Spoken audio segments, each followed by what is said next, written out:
And we're talking, of course, here about Conservative MPs. But what's going on with Conservative voters out there in the country? Well, joining me to perhaps help to answer that question is Professor Sir John Curtice, political scientist and Professor of Politics at the University of Strathclyde.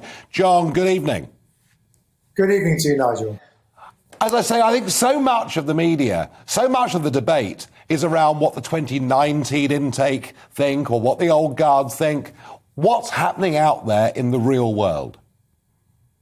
Well, the difficulty that faces the Prime Minister, I think, is that many voters made up their minds about this issue last month, in the wake of the original Partygate row about that now infamous video featuring his former press secretary, Allegra Stratton. At that point, around two-thirds of people said, frankly, we're doubtful that the Prime Minister is telling us the truth. That proportion hasn't declined, and it included about a half of those people who voted Conservative in 2019. And you've referred quite a lot to Dominic Cummings and Barnard Castle. Well, there's an important lesson here for ministers. In the midst of the Barnard Castle row, the Conservative ministers expended a lot of effort on trying to persuade people that what he had done was within the rules. Frankly, they failed, and indeed public opinion shifted further in the direction of saying that he'd broken the rules. And so far, at least, exactly the same thing is playing out over this Partygate row. The public started off being extremely doubtful, including a significant proportion of Conservative voters. And the truth is, the situation has just got worse. So whereas at the last year, towards the end of last year, we were talking about 50% or so of voters saying he should resign, and only a minority, albeit about a third, of Conservative voters saying that Mr. Johnson should resign. We're now talking about two-thirds of voters saying he should resign. And now, actually, on average across the polls, slightly more Conservative 2019 voters saying he should go than saying he should stay. Now, it has to be said, another poll, Conservative activists, only about a quarter think he should go. But of course, yes, that's bound to be the last redoubt to support the Prime Minister. Yeah, I mean, how activists in parties think and how voters think can be, as you say, very, very different things. I mean, Prime Ministers all through history have good times and bad times. I can think of perhaps Mrs. Thatcher's premiership, 1981, in very, very deep trouble with her own party, with Conservative commentators. But by 1983, it had turned around to a really quite dramatic election victory. And some would argue, John Curtice, that Boris Johnson himself, throughout his political career, has had all sorts of disasters, sackings, scandals, goodness knows what else. And every time, after a short period out, he's bounced back to even higher levels. What are the prospects of Boris Johnson being able to turn this opinion around? Well, you're quite right. Prime Ministers have often been in trouble. His predecessor, Theresa May, was in very considerable trouble and became deeply unpopular.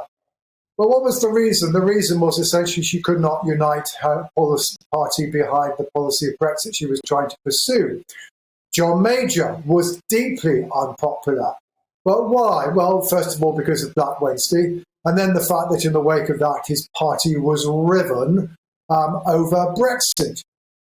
Gordon Brown was deeply unpopular. But why? Well, initially because he gave the suggestion he was going to hold a general election and then flunked it, and then, of course, hit the stormy waters of the financial crash. Now, the point about all those three, and one could think of others, you already cited Margaret Thatcher, is that these were all arguments and debates about policy, whether they were pursuing the right policies or perhaps a little bit about their political judgment.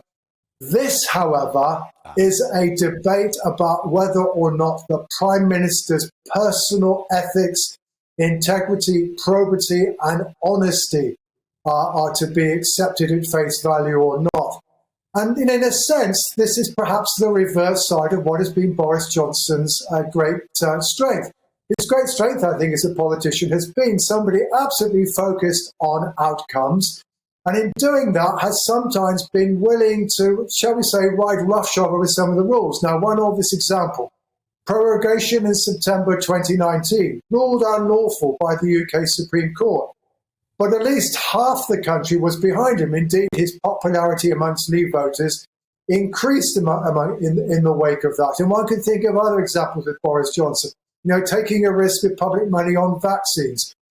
Equally, some debatable procedures for procuring PPE. But these were all things where at least a significant section of voters would be willing to say the end justifies the means.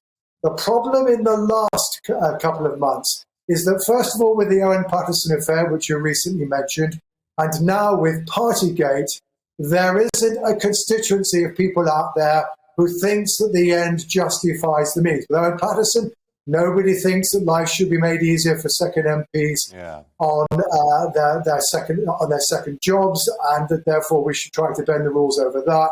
And as we learned from the Dominic Cummings affair, nobody thinks that those who are making the rules should be allowed to break them. So therefore, the strength of the Prime Minister, which is our willingness to bend the rules in order to achieve things, has arguably now become his Achilles heel, because now people are saying, hang on, he's breaking the rules, but for no good reason. And again, some of the fascinating focus group research that James Johnson, Theresa May's former post, has come out with, that people are saying, well, yeah, we thought he was personable, thought he was a bit of a character, but they're now saying he's a buffoon, and actually, perhaps, he's a liar. So as it were, people who viewed him through one prism now, in these very different circumstances, am I viewing through another? I have to say, some of his critics have always viewed him through.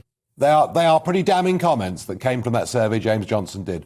Sir John Curtice, as ever, thank you for your analysis. Fascinating. You're welcome. It's all about trust, you see, folks.